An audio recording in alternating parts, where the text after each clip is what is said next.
All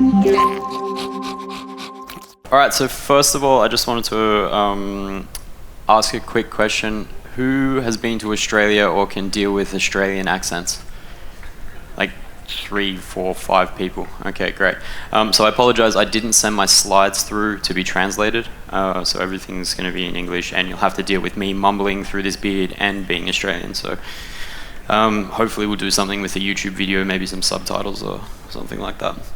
So anyway, I've got this clicker thing here, but I'm reading from my computer because I'm blind and I can't see that far. So basically, my name's Steve Filby. I'm ex-head of studio at Motion Twin. So Motion Twin, if you guys haven't heard of the studio, is the other guys behind Dead Cells. It's a workers cooperative, so it's not like a real company. So when I say I'm head of studio, that was kind of just like a role that I fulfilled for a period while I was there. They've been around for 18 years now. And when I joined the team, they had been doing web and browser-based free-to-play games like Flash games for about 13 years. And my job was to help them go from web to mobile. So we started to do that. And they did not like what they saw at all when I started explaining to them about retention and KPIs and making minor changes and testing, and then doing it, and they wanted to kill themselves. So we stopped doing that, and we basically abandoned all of our old titles and moved all of our resources to Dead Cells, which was, in my humble opinion, insane, but it worked out okay for us so far. So I'm not actually officially part of Motion Twin anymore. I act as their marketing manager, but I run my own company called IndieCatapult. We're kind of like a marketing agency or like a ninja publisher type thing. So we did Dead Cells, obviously. We've actually just gone past 1.5 million copies with Dead Cells, so it's going really well. We also did some work on Northgard. So Shura Games are the guys that did Evoland, a couple of other titles. And full props to Nico and Seb for doing most of the job. They're actually, we're going to use them as a bit of a case study later in this talk. But that's over 800,000 copies as well. Did a little bit of work on a game called Shape of the World, which probably no one has heard of because we failed miserably at what we did. It was a bit of a test for us to see whether or not a good communication strategy can help a game that has already been built without sort of like us interacting with the marketing right at the beginning. And so not just the marketing agency, we're also building a team at the moment. So if you're looking for a job, we need developers and artists. Alrighty. So the deal with this talk is that I want to look at basically the 4 P's of marketing, but particularly what I'm kind of calling the forgotten 3 P's of marketing. So if you guys have done any marketing before, then you know the 4 P's are product, place, price, and promotion. And I feel like as an industry we get really carried away focusing on promotion, like how do I contact the press, how do I go to events, how do I, like all of the technical aspects of actually getting the word out there. We don't often think about the strategic insights and the planning that we should be using to inform our development right from the beginning, even before you actually start coding. So I'm going to break this down and use Dead Cells as a bit of a case study. So a lot of what we're going to see will be specific to Dead Cells, but these ideas can be applied to any game and should hopefully be applied to any game. So we're going to look at the different sort of logical stages of the development that we have. So basically pre-development, before you even start writing, what you should be doing: research, marketing analysis, smoke testing, finding out whether people are going to be interested, and the whole creative process. Then pre-launch, obviously developing the game. You're going to need to do that at some stage, iterating over it, and hopefully using the information that you found during pre-development to build something that people are going to want. And then, of course, building the community and hype building. We'll look at that stuff, but mostly from a strategic perspective. Then we did early access, so that was a strategic choice. We'll look at why we did that, how to manage the development cycle, how to manage the community management, managing community management, interesting, release planning, and so forth.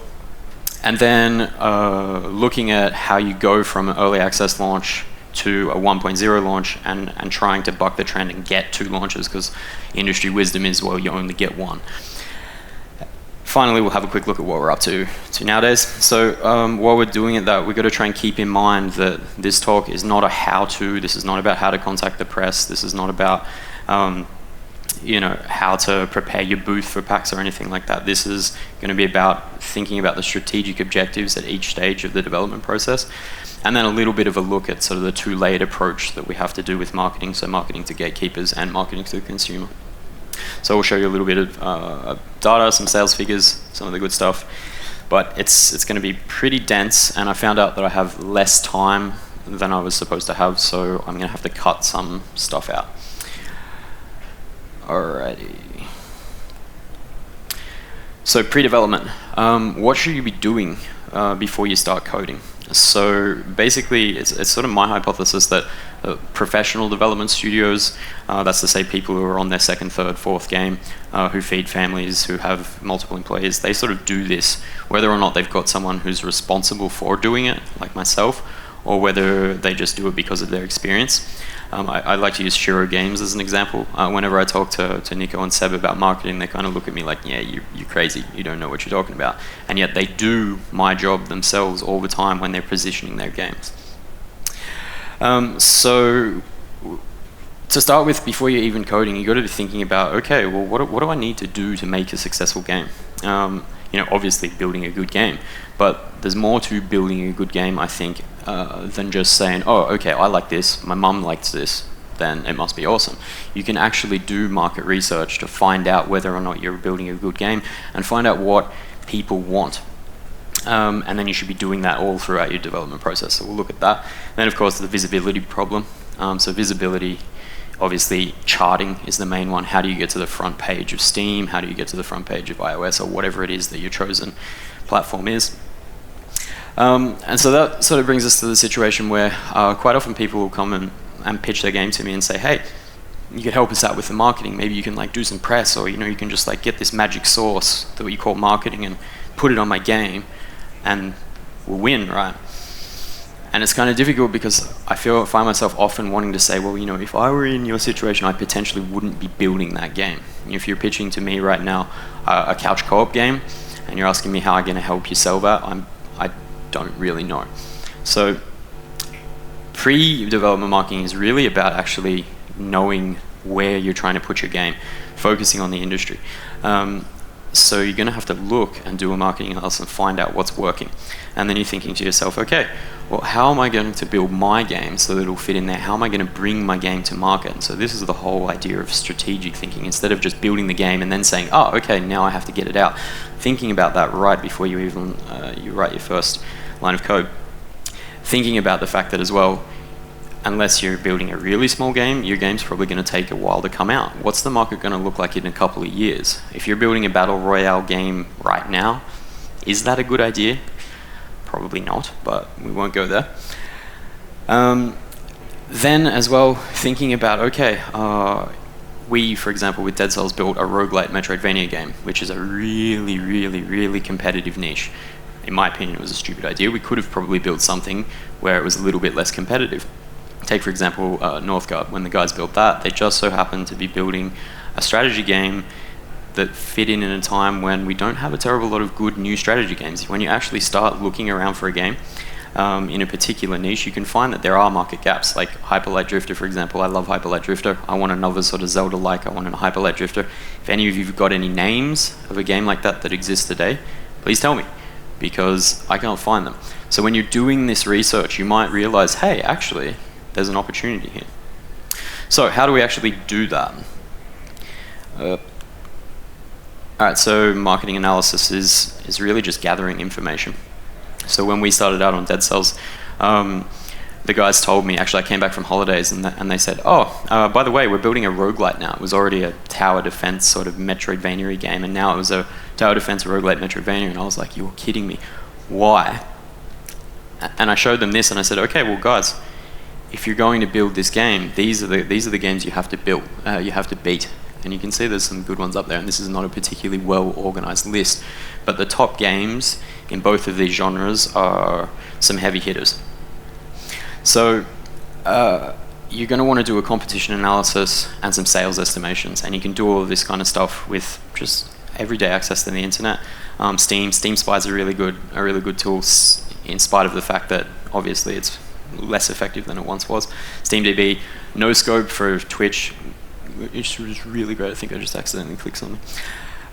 So you got to think about where your game's going to fit in. If you're going back to this slide, if you realize that you have to fit into here, then you need to know who these games are that you're going to be competing with. You need to build that list, and you need to say to yourself, okay, well, I've got to be better than the top 3 of these games. I have to fit in here. And this is the kind of information that I'm feeding to my developers the whole way through the process. So when they say, oh, we're going to make a road like Metroidvania, it's going to be awesome, I'm like, okay, here's the implications, here's what you're going to have to do. So what you want to do is have your whole team playing all of these games all the time. If you're focusing on what other people are doing and staying up to date with what's coming out, you're less likely to be surprised or overtaken by a competitor that has done something that you didn't notice. So the other side of it is looking at what's being watched. You've got to know at the moment what's on Twitch, what is up in the press. So we'll have a look at that a little bit later.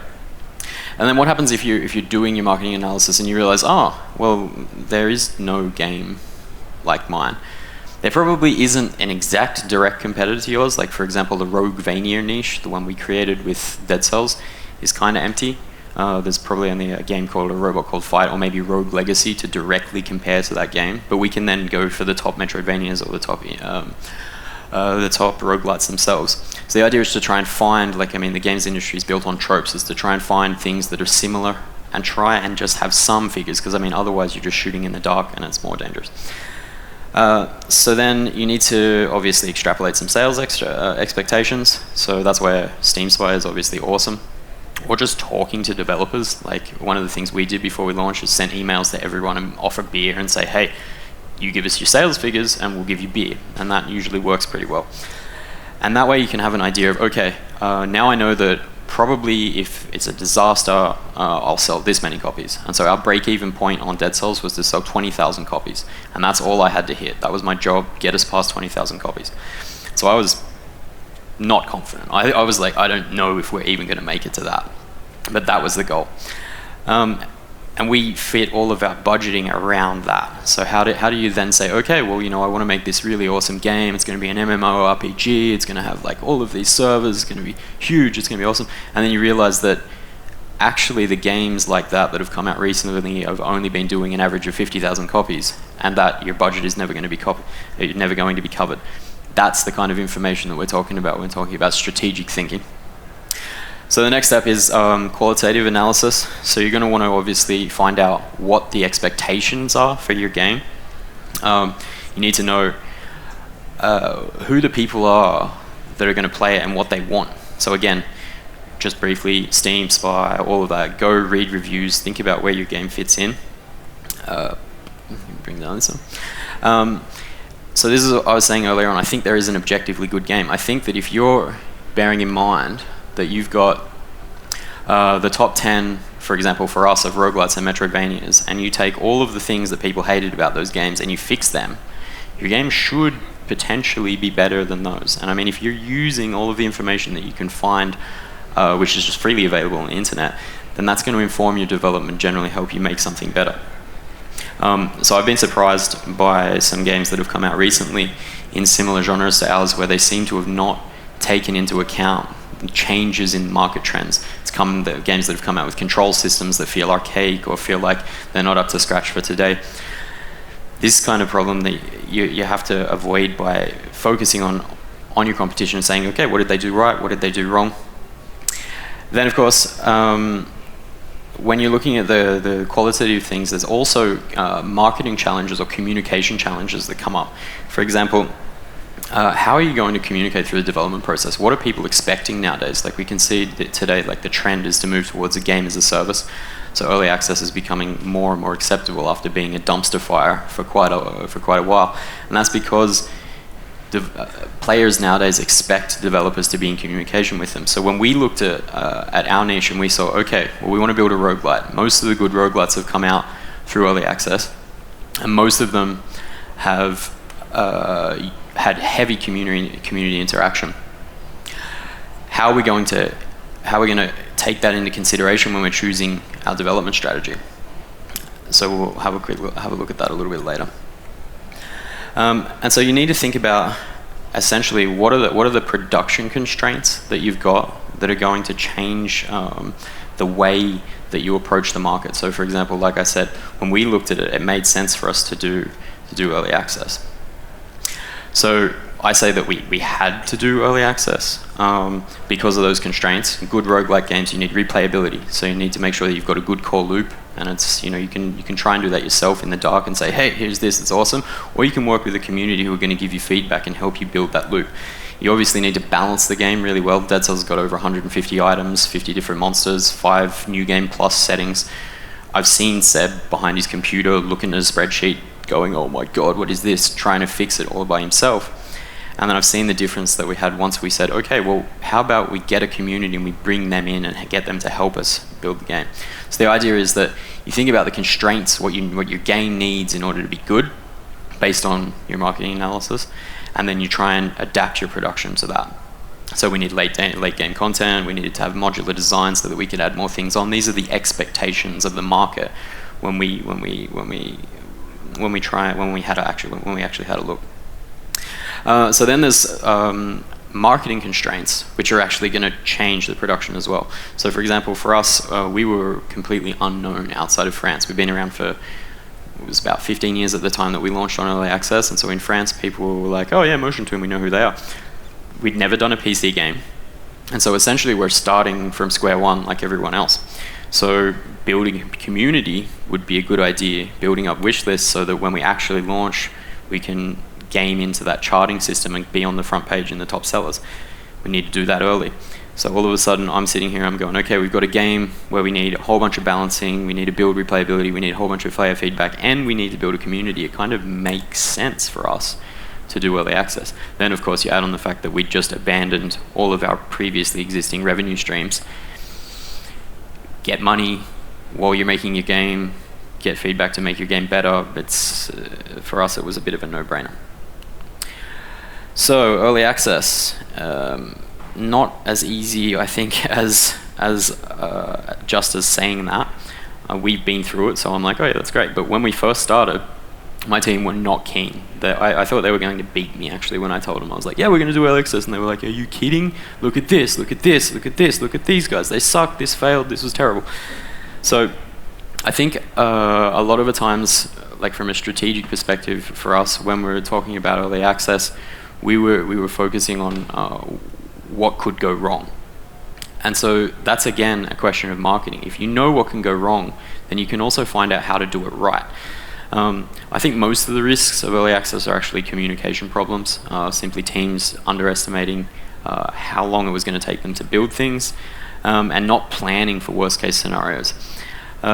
So if you go into early access pre-armed with knowledge, like we spent a lot of time looking at all the games of what's been done right, then all of a sudden it doesn't feel as scary. So we'll get into that a little bit later. But there are certain things that you're going to have to do early access right. So certain polish level, content strategy, and this is all based on the expectations of the market. What do these people want? Go and find out. Alrighty. So is there a market? Are we excited? This all sounds really great in theory, you know, and now we've got to talk about the developers and how they impact the situation. It probably sounds like I'm some, you know, marketing dude who's sitting around, you know, trying to find holes in the market and then saying, all right, developers, you're going to build this. Not at all. That's not how game development works. Game development's a creative industry. At its heart, it's about artists trying to build cool things because they're passionate about it and that's what they want to do. And so you have to build something that your team is going to want to build. You have to build a game that the team is passionate about. So marketing in that sense, for me, is always reactive. We're always reacting to the dev team. It's better to be reacting during the pre-production phase than reacting in the sense, oh, I've finished my game, now I have to market it 2 weeks from launch. That's different. So we had to reboot the game twice. When Dead Cells first came out, it was supposed to be a free-to-play online mobile competition tower defense game, and that didn't work, so we had to kill it, and then obviously had to redo the whole marketing. And then it was supposed to be a tower defense sort of action platformer game, and then we took out the tower defense part, and so each time we had to be aware of what the implications for the market. So anyway, once you've got the idea and you're keen, your team's keen, you think there's a spot that exists in the market, one of the things that you need to do is try and figure out whether or not that's actually going to work. I'm going to brush through this because I don't have a lot of time. But playtesting internally and externally, we did that through small shows. We did that online with some closed betas. We'd had people over for pizza, that kind of stuff. There's a whole bunch of literature about how you can actually test your game. Ryan from the Brace Yourself Games, the guys who did Necrodancer, he's real big on teaser trailers, and I'm right there with him.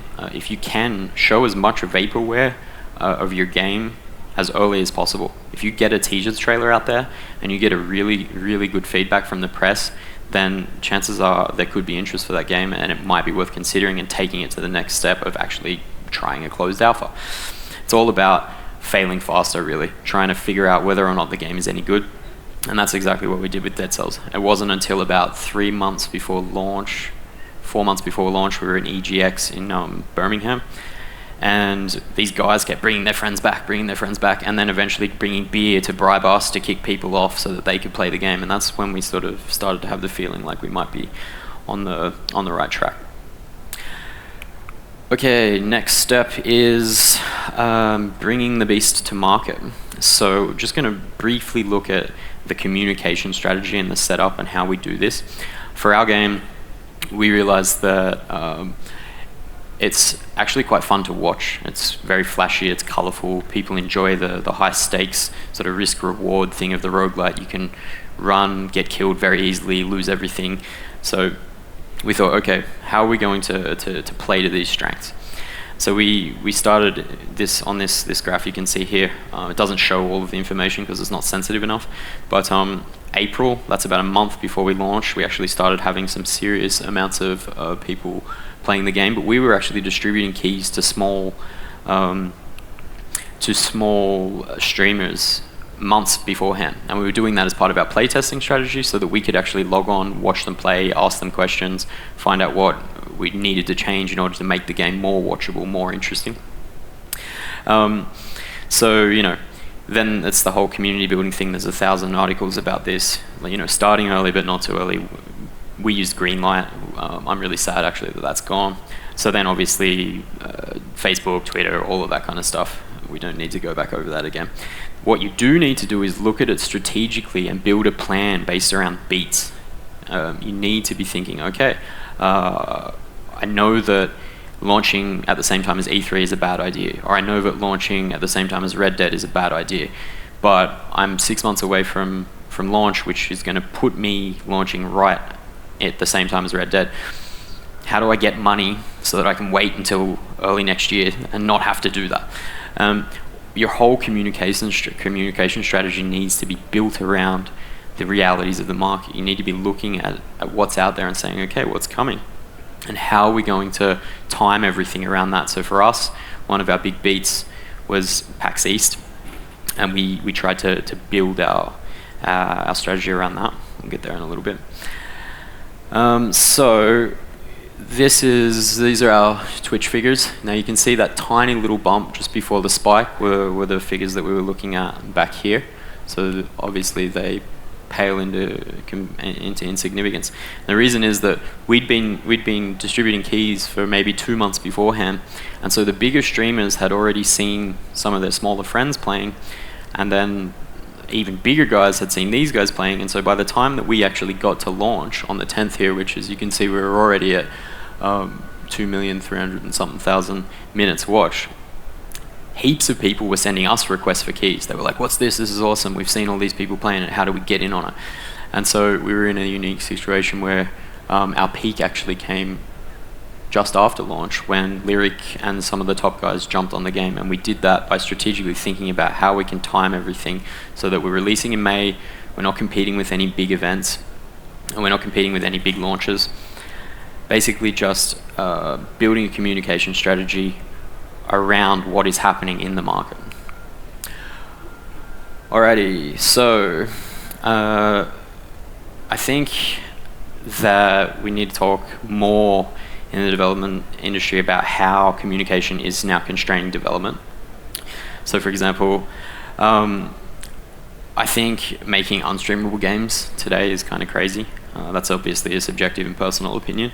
I think if you're making a game that's not streamable, like a heavily narrative-driven game, then there is a place for that. But you're probably going to need a publisher to get that done. I'm thinking about Devolver when I say that, who've published quite a lot of games that don't seem to have an extremely large commercial interest, but they wanted to publish because the game's awesome and it needs to exist. And so you need to think about that as a developer.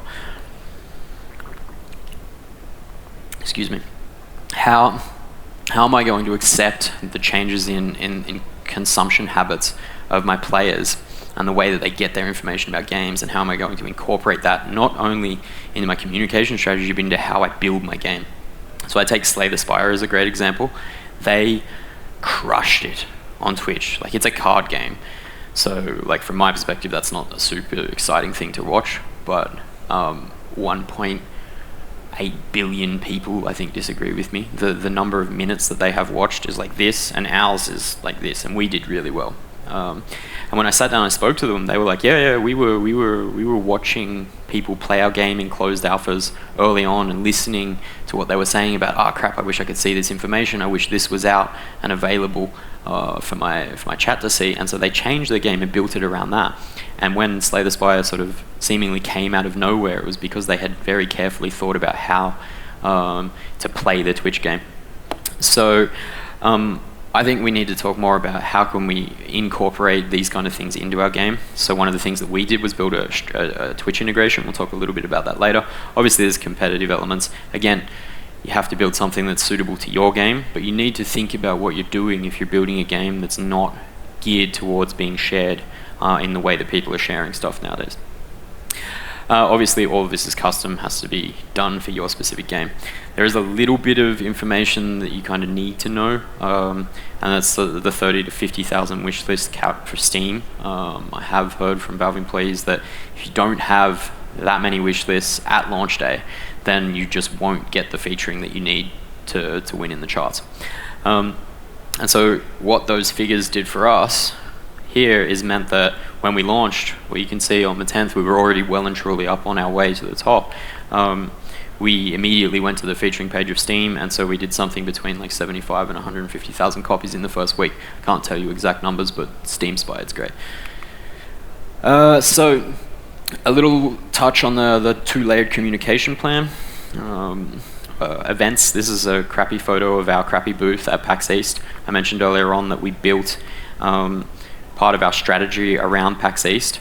We needed to be at PAX East because we hadn't got any press up until that point. We had very, very little interest from the press. In fact, most people were like, oh, another 2D pixel art platformer. Good job. And so we were part of the Indie Mega booth because we knew that these people would be there. And it just so happened that had Nidog 2, which was right next to our booth, and they had thousands of people, and it was really annoying. But there's this lady who came and sat, and I said, oh, like you seem to know what you're doing. If you got any questions, just ask me. And so a couple of minutes later, she turned around and she said, oh, I'm so-and-so, I'm the editor for Kotaku. So these are the kind of stuff that I'm talking about strategically planning. We knew that PAX was going to be around our launch. We planned our launch date to be a month after PAX because we needed to have meetings with press and influencers and everybody at that time to be prepared for launch. So very, very quickly, same sort of problem with platform holders and publishers. When we spoke to Sony the first time, they were like, another pixel art game, who cares? You've got to know how to speak their language. You've got to figure out a way to market directly to these people as well. Use a PR company unless you've got a whole bunch of spare time or someone who's dedicated to that full time. We outsource it and we're a marketing company. And then, obviously, correctly picking your launch window, not launching next to Red Dead and whatnot. I think I've been accidentally clicking this. So next step is do an early access right. Everybody was raving about how we did early access and we restored their faith in the platform and everything like that.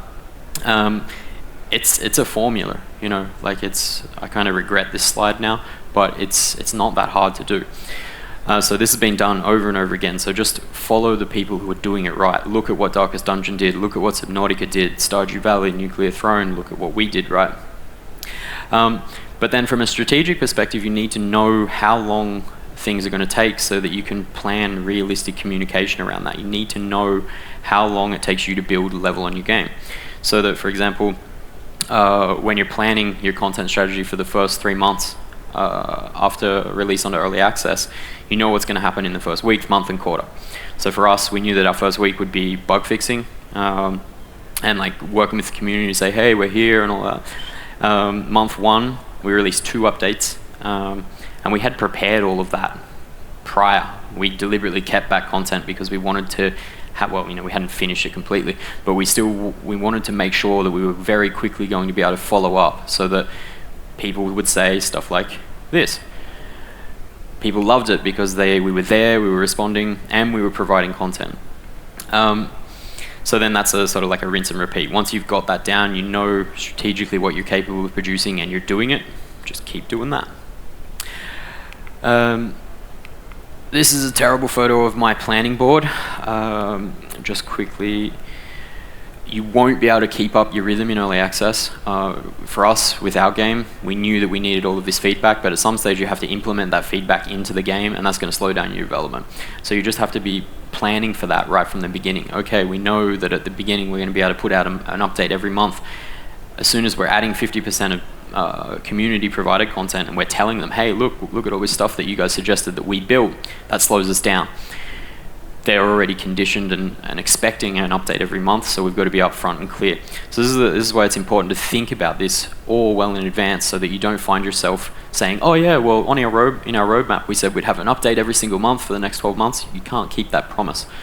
So make sure that you plan for that in the beginning. Console, very quickly, that's a pain in the butt because of certification. If you're trying to do a sim ship, the reason that I'm bringing that up is because we wanted to buck the trend and get that second launch. And so I'll just show you. So what we did is we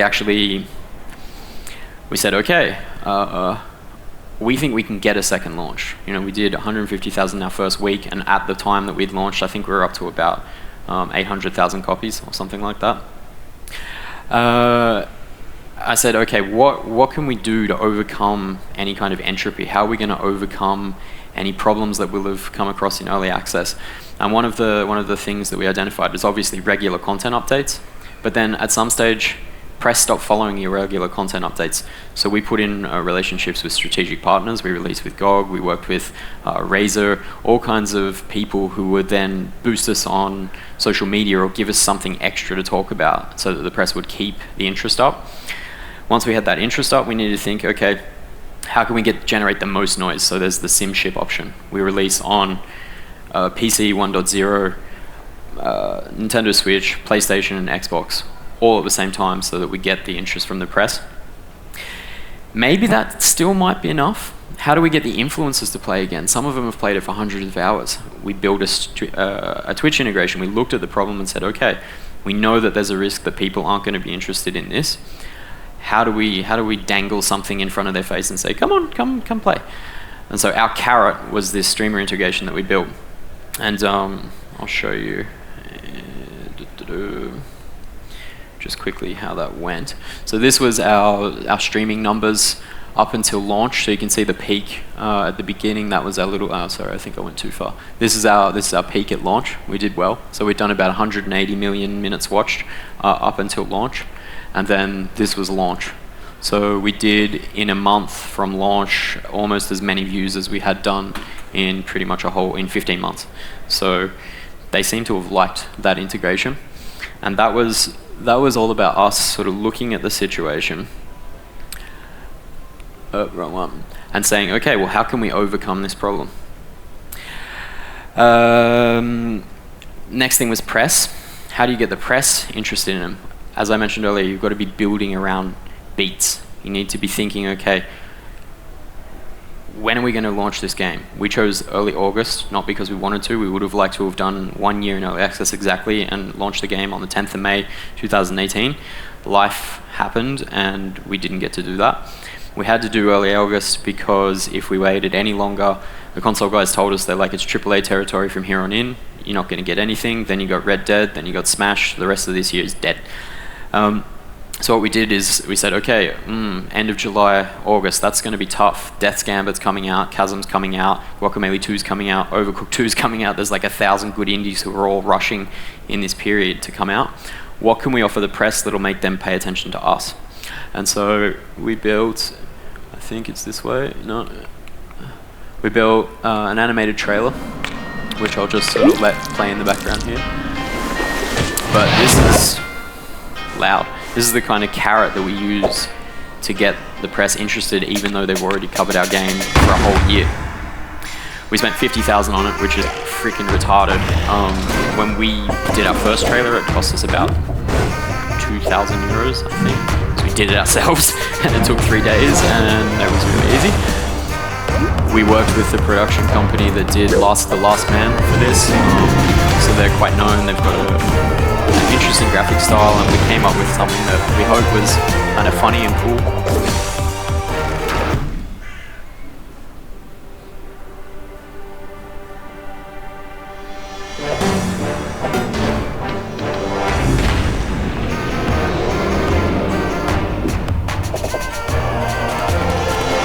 And people loved it. Everybody covered the game again just because of that trailer. Basically, they were like, "Oh, have a look at this trailer. It's hilarious. It's really great." So this is kind of thinking strategically about how you can overcome problems if you're thinking about marketing all the way through your development process. Like we started working on that trailer 6 months before launch because we knew we're going to have this problem. All right. So all up, how do we do? Did I click? Yes, so sales figures, early access, somewhere between 75 and 150,000. At full launch, much closer to 100,000, so we didn't quite get the full launch on PC, but we did get 100,000 copies on the first week on Switch, so that well and truly made up for it. We're up to over 250,000 on Switch so far. PlayStation and Xbox kind of surprised us, particularly PlayStation. When you hear that there's 80 million PlayStation 4s out there in the world, and then you see the figures that you're actually doing, you're kind of like, okay. I don't know how that works. So there was even for us, some surprises, some things that we didn't expect, even though we'd spent a lot of time trying to work out what we should get. Press coverage, I was supposed to have a little slide in here that showed all the things, but we got really good press coverage. And then, of course, we did that, which was basically sort of my big achievement. So just to sort of finish up, what's next for Dead Cells? Well, there's still community demand. So now we're all sitting around thinking, okay, well, how are we going to continue to build in this game? We've been working on it, for 3 years. We're kind of sick of it. We wouldn't mind doing something new. And what we're going to do is actually increase the team. So that's why we're hiring. So we'll have part of the team working on Dead Cells, continuing to produce content as long as that's profitable, and we're still doing good stuff. If we start doing bad things that impact the rating of the game, we're out. And then we're looking at lifecycle management. How can we not get involved in the whole discounting war? How can we better protect the price of the game over a longer period of time? And so part of that consideration is also the reason why we want to produce content. If you're producing content, you can justify not discounting as heavily.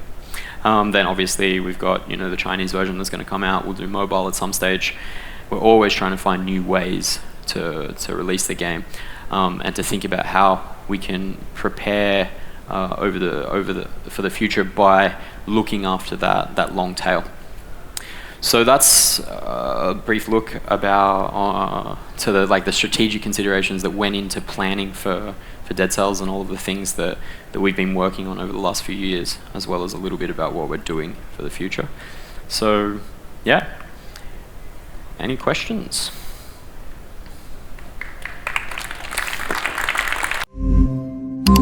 Yeah.